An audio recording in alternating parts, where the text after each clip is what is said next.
حکم ثانی کی حیثیت سے دارالعلوم دیوبند کے ناظم تعلیمات کے صاحبزادے حضرت اقدس مفتی محمد اسجد صاحب دامت برکاتہم العالیہ، ناظم تعلیمات مدنی مدرسہ بیٹا پیر، حکم اول کی حیثیت سے آج کے مسابقے میں شریک تھے، ان کے تاثرات بھی آپ حضرات سماعت فرمائیں۔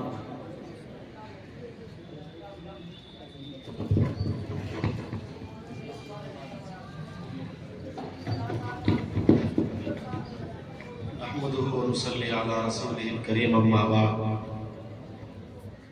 اعوذ بالله من الشيطان الرجيم بسم الله الرحمن الرحيم خلق الانسان علمه البيان صدق الله العظيم۔ جرأت ہے تو افکار کی دنیا سے گزر جا، جرأت ہے تو افکار کی دنیا سے گزر جا، ہے بحر خودی میں ابھی پوشیدہ جزیرے، کھلتے نہیں اس الزم خاموش کے اسرار، جب تک تو اسے ضرب کلیمی سے نہ چیرے۔ محترم سامعین کرام، آپ کا مسابقہ بڑی کامیابی سے اپنی منزل پر پہنچ چکا ہے۔ آپ کے اس پروگرام میں شریک ہو کر بڑی خوشی ہوئی۔ طلبہ عزیز کی تیاریاں اور اہل علاقہ اہل بستی کا یہ آپ کے ساتھ پیار محبت اٹھنا بیٹھنا، یہ مسجد کا حال بھی کھچا کھچ بھرا ہوا ہے، اور اسٹیج پر بھی علاقے کی اہل کمال اور اہل فضیلت شخصیات جمع ہیں، علماء فضلاء ہر طبقے کے لوگ آپ کے درمیان ہیں۔ یہ آپ کے اس پروگرام کی کامیابی کی علامت ہے۔ مسابقے میں ایک ادنا حکم کی حیثیت سے شرکت ہوئی تو چند چیزیں عرض ہیں۔ ایک تو آپ حضرات کے اساتذہ کرام اور ذمہ داروں نے جو موضوعات کا انتخاب کیا وہ مجھے فی نفسی ہی بڑا پسند آیا۔ قرآن کریم کا چیلنج، سیرت النبی صلی اللہ علیہ وسلم، اور اس وقت کا سلگتا ہوا موضوع جہیز اور ہمارا معاشرہ، مدارس اسلامیہ کی اہمیت، وحدت امت، قوموں کا عروج و زوال، قرآن کی عظمت، نوجوان ایک نشان منزل، نور و ظلمت کا تصادم، تفریقہ بازی، دعوت و ارشاد کی اہمیت۔ یہ اساتذہ اور ذمہ دار، مجھے بہت زیادہ اس پہ یہ خوشی ہوئی کہ انہوں نے آپ کے لیے موضوعات کا انتخاب بہت شاندار کیا، اور آپ کے ذمہ داروں نے جن موضوعات کا انتخاب کیا اس پر جس طرح بھی ہو مواد بھی بھرپور تقریباً مہیا کیا آپ لوگوں نے، اور مواد کو مہیا کرنے کے بعد طلباء کے ساتھ جو محنت کی ہے، جو اس راہ سے گزرا ہے، وہ جانتا ہے کہ یہاں طلباء نے جو تقریریں کی ہیں، مفتی ناصر صاحب نے جیسا کہ ارشاد فرمایا، اتنے کھلے پن کے ساتھ، اتنے حوصلے کے ساتھ، اشارے درست ہوں، الفاظ درست ہوں، الفاظ کے زیر و بم درست ہوں، نشست و برخاست درست ہو، اور اشعار کی سیٹنگ درست ہو، یہ بہت کم دیکھنے کو ملتا ہے۔ اور مواد کے اندر جو الفاظ استعمال ہوئے ہیں، چونکہ فارسی کے اور عربی کے الفاظ استعمال ہوتے ہیں، تو ہمارے طلباء از خود ان الفاظ کی صحیح ساخت کو پڑھ ہی نہیں سکتے ہیں۔ کوئی اس میں فاعل ہے، کوئی اس میں مفعول ہے، کوئی اس میں ظرف ہے، کوئی اس میں آلہ ہے، کوئی کسی باب سے ہے، کوئی کسی باب سے ہے۔ جب تک اساتذہ، عربی پڑھنے پڑھانے والے اساتذہ ایک ایک لفظ کی اصلاح نہ کرا دیں، تب تک طلباء، یہ چھوٹے طلباء، ان الفاظ کی اصلاح نہیں کر سکتے ہیں۔ مثلا ایک لفظ ہے، ایک غلطی پھر بھی آئی، اور بھی آئی، میں نے اپنے موبائل میں نوٹ کی تھی۔ مطالبات کا جو لفظ ہے، یہ لام کے فتحے کے ساتھ ہے، باب مفاعلۃ، مطالبۃ۔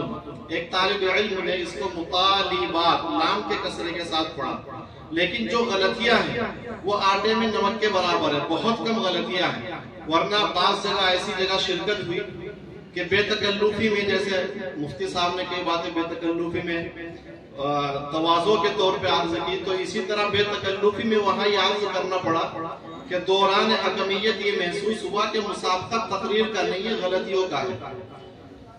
وہ تقریر کیا تھی؟ غلطیوں کی پوٹ تھی، کوئی لفظ ایسا جو قابل اصلاح تھا اس کی اصلاح تھی ہی نہیں۔ لیکن یہ بڑا اللہ تعالیٰ کا فضل ہے کہ آپ کو اساتذہ کامیاب اللہ تعالیٰ نے عطا فرما رکھے ہیں، وہ آپ کی تقریری صلاحیت کو اجاگر کرنے کے لیے جس سمت میں محنت کر رہے ہیں وہ درست سمت میں جا رہی ہے۔ اللہ تعالیٰ محنتوں کو قبول فرمائے۔ ایک چیز یہ عرض ہے بہت مختصر سی کہ جو مائک چلا ہے، جو میں نے بھی لگا رکھا ہے، میری درخواست یہ ہے کہ اس مائک میں تکلف ہوتا ہے۔ ایک تو یہ ہلتا رہتا ہے، طالب علم کو بھی تکلف ہوتا ہے، یا تو پرانے والا جو مائک آتا تھا اس کو استعمال کر رہے، ورنہ کالا ایک مائک آتا ہے جو ڈائزی پہ رکھا جاتا ہے، پتلی سی ڈنڈی کا مائک ہوتا ہے۔ ابھی ہمارے مدرسے میں میٹنگ ہوئی تو حضرت مولانا سید حبیب اللہ مدنی نے مدرسے کے لیے اسپیشل 14 مائک خریدے، وہی والے۔ ہمیں کبھی بھی ضرورت پڑتی ہے انہی مائک کو نکالتے ہیں اور استعمال کرتے ہیں۔ طالب علم کو بے تکلف تقریر کرنے میں پریشانی ہوتی ہے۔ ان طلباء کی جو آپ نے گائیڈنگ کی ہے بہت اچھی کی ہے، یہ بھی ان کے ذہنوں میں بٹھایا جائے کہ جب پہلی گھنٹی بج جائے تو اس کے بعد تقریر کا جو ابھار اور عروج ہوتا ہے اس کو نیچے لانا شروع کر دیں۔ بعض طلباء کو اس طرح دیکھا ہے کہ پہلی گھنٹی بج چکی ہے اور اس کے بعد دوسرا پیرائے بیان شروع کر کے سامعین کرام کے بعد پھر ہوائی جہاز کی طرح تقریر کو اوپر لے جاتے ہیں۔ دوسری گھنٹی جب بجی تو بالکل ایک دم عروج پہ جا کے ان کو ختم کرنا پڑا۔ یہ اس میں تھوڑی توجہ کی ضرورت ہے۔ طلباء کو جب تیاری کرائے تو یہ بتا دیں کہ پہلی گھنٹی پر اپنی تقریر کو نیچے لانا شروع کر دیں۔ ایک چیز یہ عرض ہے طلباء کے لیے کہ ماشاءاللہ تقریر سیکھی ہے، دو چیزیں الگ الگ ہیں، ایک تو تقریر سیکھنا اور پھر ایک میدان عمل میں جا کے تقریر کرنا۔ یہاں سب طلباء ہوتے ہیں، انجمنوں میں تقریر کرتے کرتے عادت پڑ جاتی ہے تو تقریر یہاں آرام سے کر دیتے ہیں، چھوٹی انجمنوں بڑی انجمن۔ لیکن ہم جس مقصد کے لیے سیکھ رہے ہیں، میدان عمل میں آ کر اپنے بھائیوں کو، مسلمان بھائیوں کو اسلام کا پیغام پہنچانا، قرآن کیا کہہ رہا ہے، حدیث کیا کہہ رہی ہے، وقت کا تقاضا کیا ہے، ہمیں کیا کرنا ہے کیا نہیں کرنا ہے، عوام کے سامنے تقریر کرنا شروع میں بڑا مشکل ہوتا ہے۔ یہ اساتذہ کرام کی ذمہ داری ہے کہ جو طلباء تقریر کرنے پر قادر ہو گئے ہیں وہ جمعے کی نماز میں ان کی تقریر کا انتظام کریں، امام محلہ سے بات کریں، جمعے کی نماز میں ان کی گائیڈنگ کریں۔ اس موضوع پر مختصر تقریر کرنی ہے، شروع میں چند مرتبہ آپ کو تقریر کرنی پڑے گی، اس کے بعد پھر وہ پتہ بھی نہیں چلے گا کہ آج حضرت جی کہاں حکمیت کر رہے ہیں اور کہاں تقریر کر رہے ہیں۔ مجھے یہ افسوس ہوتا ہے کہ ہمارے طلباء بہت اچھی تقریر کرنا سیکھ جاتے ہیں، اور میری تو عادت ہے کہ میرا چھوٹا بھائی ہے، اس کو 100 روپے دے کر میں نے مسجد میں تقریر کروائی، شروع کر دی اور 50 جگہ وہ تقریر کر چکا ہے۔ طلباء کے ساتھ بھی کوشش کرتا ہوں اسی طرح وہ شروع کر دیں۔ ہمارے کئی عزیز طلباء مدنی مدرسے میں مسابقے میں پوزیشن لا چکے، جب ان سے یہ معلوم کیا گیا کہ گاؤں میں تقریر شروع ہوئی یا نہیں ہوئی تو یہ جواب ملتا ہے کہ گاؤں میں پارٹی بنتی، گاؤں میں ہم کسی مسجد میں تقریر کرنے پر قادر ہی نہیں ہے، وہ بھی تقریر نہیں کر سکتا، ہم بھی تقریر نہیں کر سکتے۔ تو جتنے یہاں ذمہ دار لوگ بیٹھے ہیں اس کیفیت کو ختم کریں۔ ہمارے طلباء جو پیدا ہو رہے ہیں، آگے بڑھ رہے ہیں، ترقی کر رہے ہیں، وہی ہمارے پیشوا بنیں گے، وہی قرآن و حدیث کی باتیں ہمیں بتائیں گے۔ ہمیں انہیں دبانا نہیں ہے، فرقہ بندی، تعصب، خاندان، لڑائی جھگڑوں کی وجہ سے نہیں کہ اس کی تقریر نہیں ہو سکتی، وہ مسجد میں قرآن نہیں سنا سکتا، غلط ہے۔ کوئی بھی بچہ ہو اگر وہ تقریر کر رہا ہے تو اس کی تقریر کرانی چاہیے۔ پھر تقریر میں کریں گے کیا؟ سیکھ تو لیا ہم نے، اشارے سیکھ لیے، اسلوب سیکھ لیا۔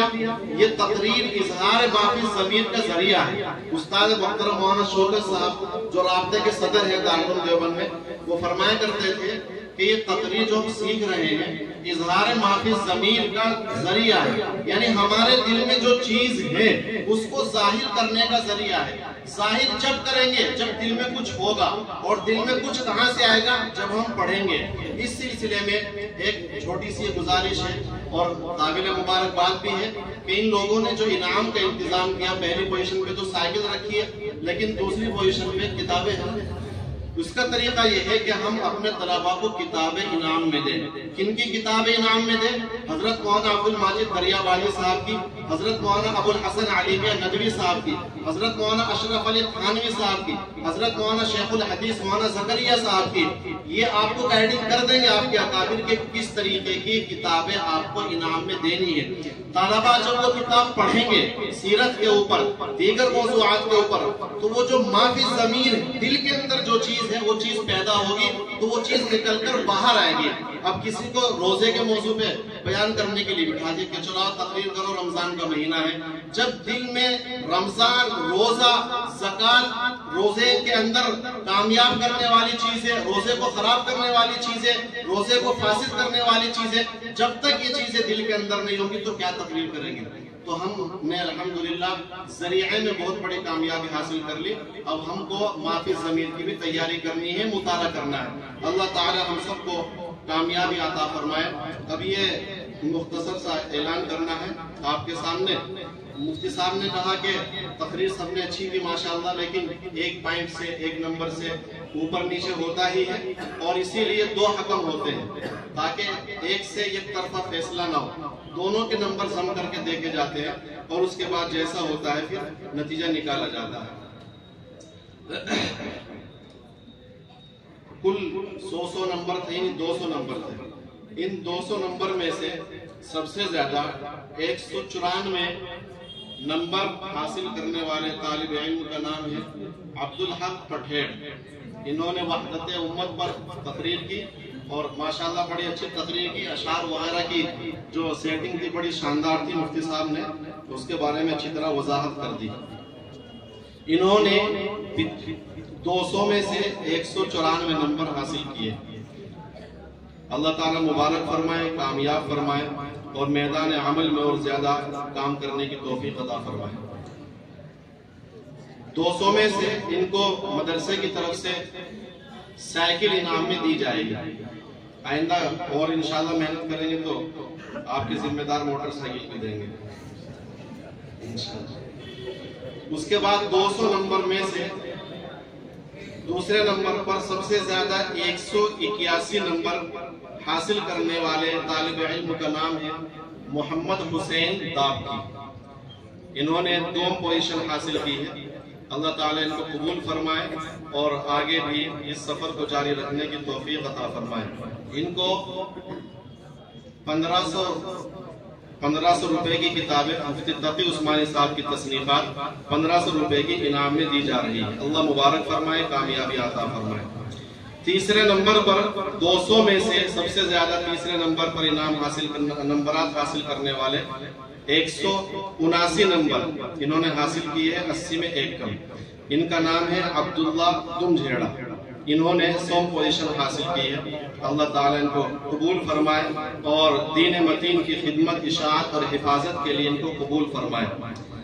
ان سب طلباء کو 11 کے 11 مساہمین کو جنہوں نے شرکت کی ہے، راؤ محمد ممشاہ صاحب جو آپ کے خیر خواہ ہیں، انہوں نے سب شرکت کرنے والے طلباء کو 500 روپے کے انعام سے نوازا ہے.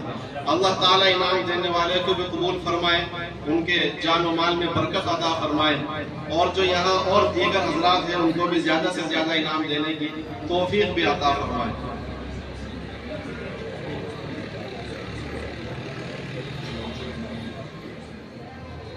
ماشاءاللہ ابھی اس حوصلہ افزائی اور اس دعا کا فوری نتیجہ یہ سامنے آیا کہ قاری محمد مزمل سیکری صاحب نے اس مدرسے کے تمام اسٹاف کو 100 روپے اپنی طرف سے انعام میں عطا فرمائے.